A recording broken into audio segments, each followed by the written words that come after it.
What's going on, AfterBuzzers? It is the 71st Emmys this weekend, and we are going to predict them with my friend Jeff Graham, who watches more TV than I have ever seen. Jeff, are you excited for the Emmys this weekend? Ryan, I can't even tell you. The thing is, for both Ryan and I, awards are like our Super Bowl. Emmys, this is the night I live for. First of all, no host this year. No host following Lee of the Oscars back in February, which is going to be pretty interesting. I think this is a way more jam-packed show than the Oscars, because you're covering just such a variety of different types of television, from variety series, limited, drama, comedy. You just have so many awards. Yeah. It's a really long program, so maybe just getting rid of the host, getting rid of all the comedy there, and getting right down to the awards. Be interesting. It's a couple of the landmarks this year. Phoebe Waller-Bridge has 2 shows nominated, both Fleabag and Killing Eve, one in comedy, one in drama. She is quietly making herself to be one of the most important writers and actors in our industry. So really exciting to see that. Game of Thrones seems to have a pretty decent Final showing. Season. Huge showing. Crazy showing. And it was a controversial season for the most part. You can listen to our coverage on our dramas channel. But yeah, we're just going to go through predicting some of the bigger categories this year, and we're just going to file through them. So let's just get right to it. Yep. Starting with comedy, let's go to supporting actress in a comedy. You got Alex Borstein, Anna Klumsky, Cyan Clifford, Olivia Colman coming off of an Oscar win, and Betty Gilpin, Sarah Goldberg, Maren Hinkle, and Kate McKinnon for Saturday Night Live. She has been nominated a few times for Saturday Night Live. She sure has. I've always thought it's weird that SNL has its own unique category for overall, but the actors are just thrown in. I don't know how long that'll last because there's more and more emerging sketch series, but in terms of who I think is going to win, it's looking like Alex Borstein is a lock on this again. She won last year. Of course, she plays Midge's manager, if you guys watch Marvelous Mrs. Maisel. It is a wonderful performance, and I do love Alex Borstein. I think she would be my pick as well, and it's a crowd favorite. She kills it in that role. Yeah. Going to supporting actor in a comedy series, Henry Winkler, who won last year for Barry, Tony Shalhoub, Stephen Root, Tony Hale, Anthony Carrigan, and Alan Arkin. Again, a loaded category. Is Anthony Carrigan NoHo Hank? I should know that, but yes. I'm so glad to see that he's nominated because I love that performance.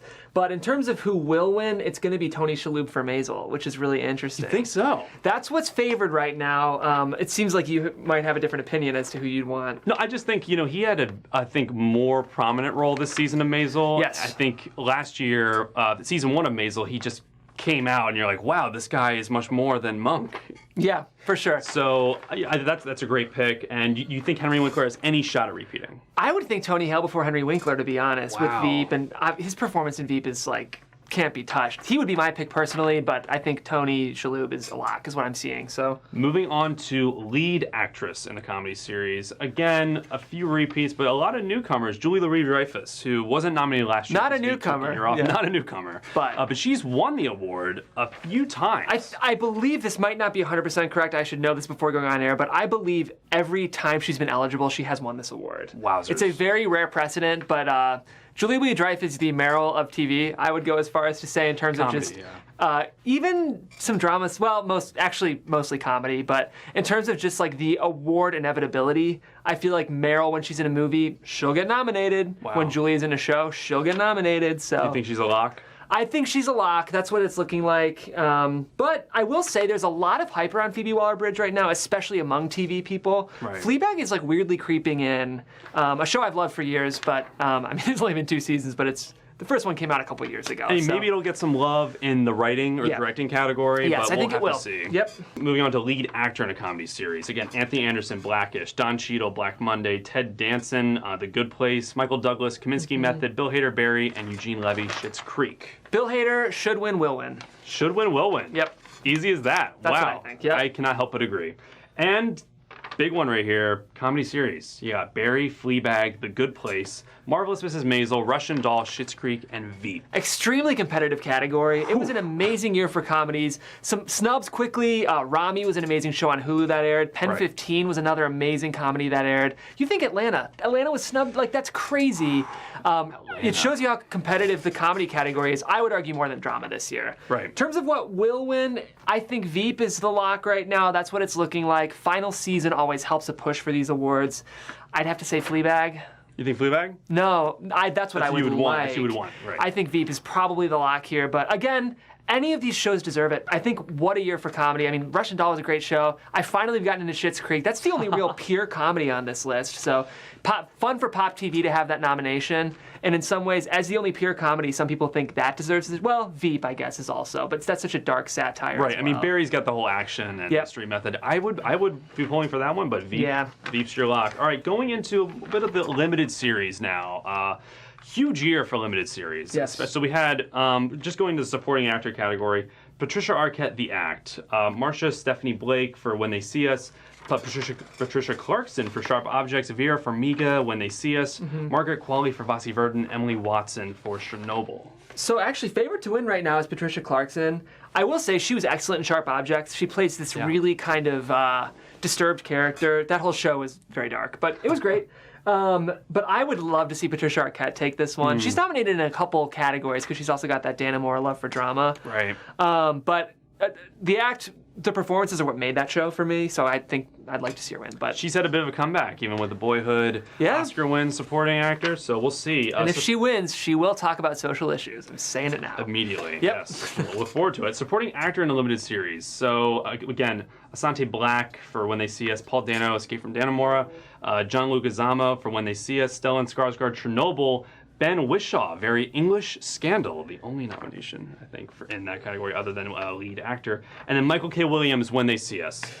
So Ben Whishaw, yes, only actor nominated for this show, favored to win right now, which is really interesting. Yes. Interesting. So that was a really fun little mini-series, much lighter than what else it's nominated with. It's again a very competitive year. We have When They See Us, Ava DuVernay's project, Chernobyl, which was incredible. Oof. My favorite horror show of the year is what I say. I would pick Stellan for that, but Ben Winshaw's favorite to win. Wow, okay, interesting. Going right into lead actress in the limited series. You got Michelle Williams, Fosse Verdon, Niecy Nash for When They See Us, Joey King, The Act, Anjuan Ellis for When They See Us, Patricia Arquette, Escape from Dannemora, once again, and Amy Adams, Sharp Objects.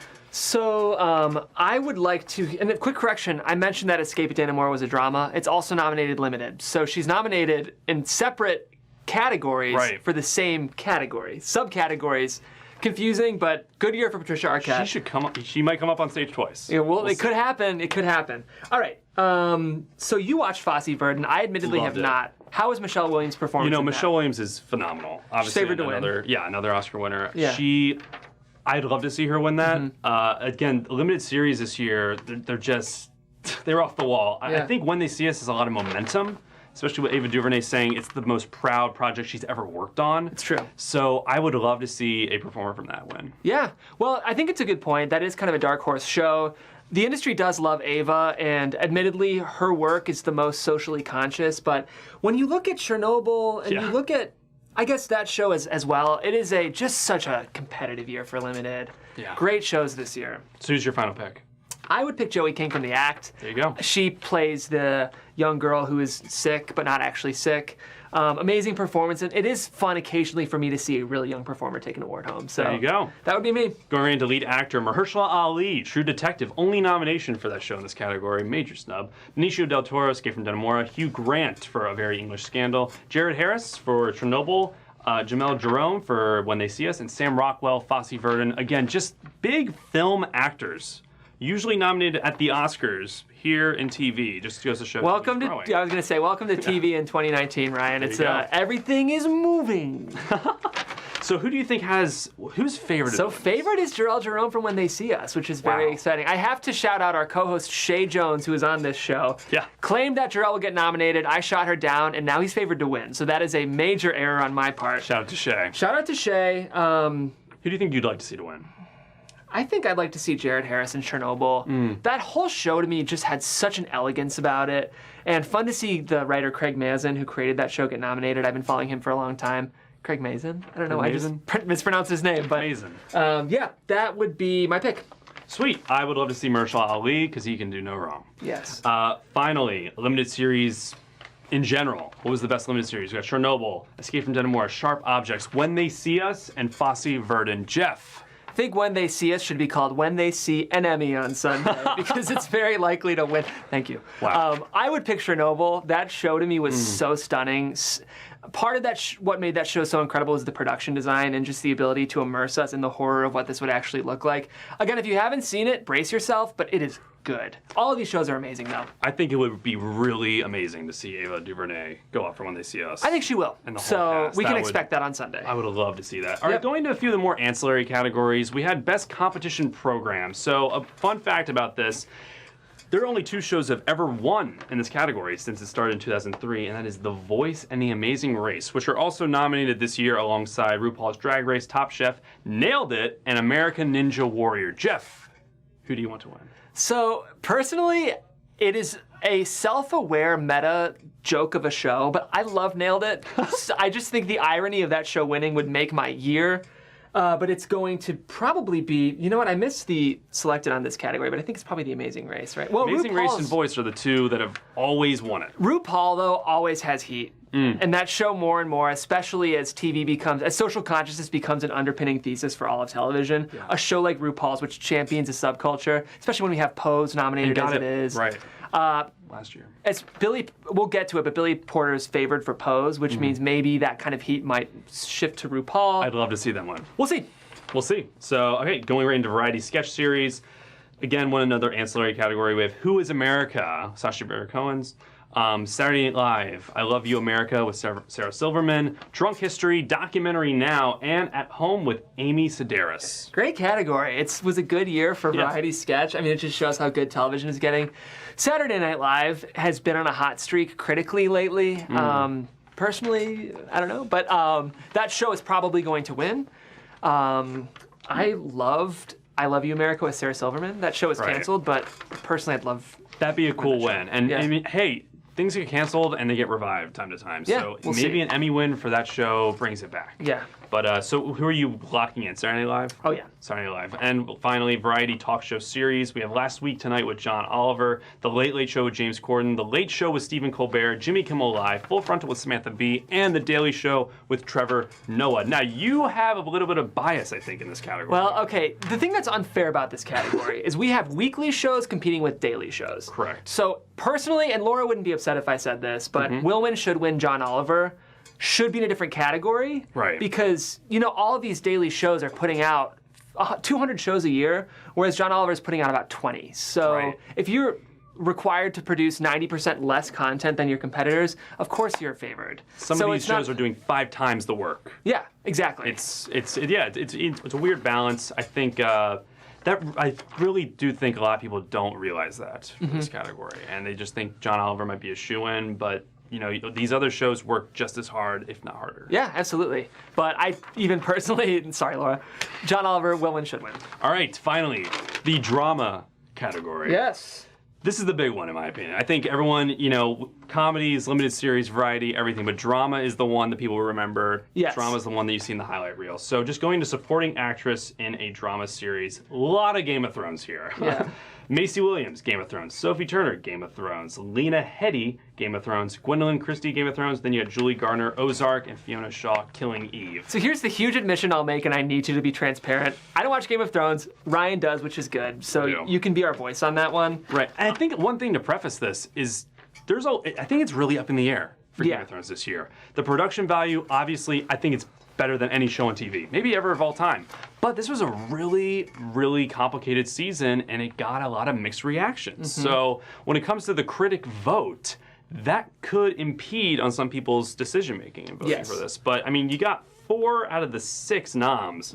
It's kind of hard not to win. That's why I'm glad you're here to speak on this as well. But I'm sorry, we're looking at supporting actress right now. Supporting actress right now. So a performance I really like and is actually favored is Julia Garner in Ozark. That's the standout right now. That's the standout. Yeah. Because maybe the Game of Thrones noms might have split the vote for them. I think oftentimes that happens where votes will cancel each other out if they're nominated in the same category. So you're going to lock in with her? Yeah, who'd be your pick as a Thrones fan? As a Thrones fan, I think what Gwendolyn Christie, I think also you got to look at the whole series as a whole. Yeah. I know sometimes that's not fair, but you have 8 seasons of Game of Thrones to look back on for someone's performance, and maybe they might just hand it out like, hey, great job. I'd go with Gwendolyn Christie. Well, she's self-submitted, which is pretty fun. I don't know if you guys know that story, but HBO did not submit Gwendolyn Christie. She submitted on her own and got nominated. So wow. So I think that if she wins, and I think the Academy does know that, and that might put some heat behind her. So we'll see. Interesting. Yes. Going into supporting actor in a drama series, again, a lot of Game of Thrones. You had Alfie Allen for Game of Thrones, Jonathan Banks, Better Call Saul, Nicolaj Coster-Waldau, Game of Thrones, Peter Dinklage, Game of Thrones, Giancarlo Esposito, Better Call Saul, Michael Kelly, House of Cards, and Chris Sullivan, This Is Us. Peter Dinklage will win this. Yes. I've seen a couple episodes of Thrones. I haven't seen much of the show, but I do love him in that show. So I'm going to say Peter Dinklage, this one's for you. There you go. Moving right along to lead actress in a drama series, Emilia Clarke, Game of Thrones, Jodie Corner, Killing Eve, Viola Davis, How to Get Away with Murder, Laura Linney for Ozark, Mandy Moore, This Is Us, Sandra Oh, Killing Eve, and Robin Wright, House of Cards. The Robin Wright nomination, really fascinating. Obviously, you know, this final season did not have Kevin Spacey in it, and she was the lead. She was the full-fledged lead. She had a lot put on her shoulders, I felt like, for that. So do you think she has any shot at winning this? I think that's a good question. I do think there will be a bit of like a Me Too support energy coming behind that nomination, which could be some interesting heat for her going in. Actually, Sandra Oh, I think, is kind of a lock for this. People love Killing Eve, and she is great in that show. Personally, I would give this to Jodie Comer in that show. Wow. They're both incredible. I almost wish they were nominated in different categories, but they both lead the show, so they should be nominated in the same category. But she's favored right now, despite the fact that she's competing against Jodie Comer, so I like Sandra Oh. That would be a fun win. There you go. And lead actor in a drama series. We got Jason Bateman, Ozark, Sterling K. Brown, This Is Us, Kit Harington, Game of Thrones, Bob Odenkirk, Better Call Saul, Billy Porter, Pose, and Milo Ventimiglia. This is Ventimiglia. Ventimiglia. Yeah, I love this category because Billy Porter is favored to win. And he's really good in Pose. If you guys haven't seen that show, it's a really special show. And again, I love kind of a dark horse sneaking in, and I think Billy Porter's going to take this one, and I think he deserves it. That would be really amazing. Yeah, and he'll give a great speech because he's a character. Oh, yes. And drama series. The final category at the Emmys. They always save this one for last. So we got Better Call Saul, Bodyguard, which no other nominations for the drama series, Game of Thrones, Killing Eve, Ozark, Pose, Succession, and This Is Us. So Game of Thrones is actually favored. Obviously. Yeah. I am going to throw a little shade here. I think it's kind of a weak year for dramas, to be totally honest. Interesting. My pick would be Succession. I love that. We both love that show. I host the after show for it. Yeah. I think Succession season 2, really people are starting to pull up on it. I just don't know if it has enough going behind it. I think just Game of Thrones, it might be a, hey, great overall series, that they might just give them the award for that. Similar to when they gave Return of the King at the Oscars, Best Picture. They're like, here, you did 3 really incredible movies. Here's your Oscar. It's a career Oscar type of vibe, a show Emmy. How big of an upset would it be, though, if something else got it? I think what I've gathered is that Thrones is pretty much a lock, but to me, I kind of view this category as a wash because I don't know if any of these shows, I mean, Pose I think is great. I think Succession is really great, but I just think personally, comedy, this is their year. I know that you're kind of pitching drama as the big category this year. It's the one they always end with every year. They do end with dramas, but I would just, as a TV fan, I think this was an amazing year for comedy. Right. I think this was kind of a typical year for drama, maybe even a little subpar. There you go. Personally. So you think it locked for Game of Thrones. If there's ever a dark horse, anyone who could steal it, who do you think? So interestingly, for a network show, there's a lot of love behind This Is Us. But then I really can't see it winning an Emmy for Best. It did win for season 1. But like, why isn't Killing Eve nominated? I know that. Oh no, I'm sorry, it is nominated. But you got Bodyguard, though. You have all these shows that didn't even get the Killing Eve is nominated, and that would also be a dark horse for me. The fact that both Jodie and Sandra are nominated in the same category, I believe that's the only other drama besides Thrones that has multiple nominees in the same category. Right. And it's Phoebe Waller-Bridge who created that show, and there's just so much love for her right now that that would be a really fun upset if Killing Eve snuck in. Again, any of these shows, we'll see, but Killing Eve, man, I keep saying I have a different favorite show, but between Succession and Killing Eve, both excellent. Well, guys, thank you so much for tuning into our coverage of the Emmys. We're so excited for this Sunday. It's the biggest night in TV, and we're a TV coverage network. Speaking of, if you want to tune along with us, we will be having a watch-along for the Emmys while it airs live, so make sure you tune into this channel to check it out. And we'll be doing some wrap-up coverage after the show to break down the ceremonies, the speeches, and any gaffes that happen. It's an award show. Exactly. Maybe we'll get a La La Land Moonlight situation. Who knows? But make sure you tune into that. And of course, we are a TV Coverage Network, and we cover every single show we mentioned here today. So find our podcast after shows for that, either as a podcast or as an after show live. My name is Jeff Graham. If you can find me on Twitter, you can do that at Jeffrey C. Graham. And I'm Ryan Nilsen. You can find me at Ryan Nilsen_. Thank you so much for watching. Please subscribe. Buzz you later.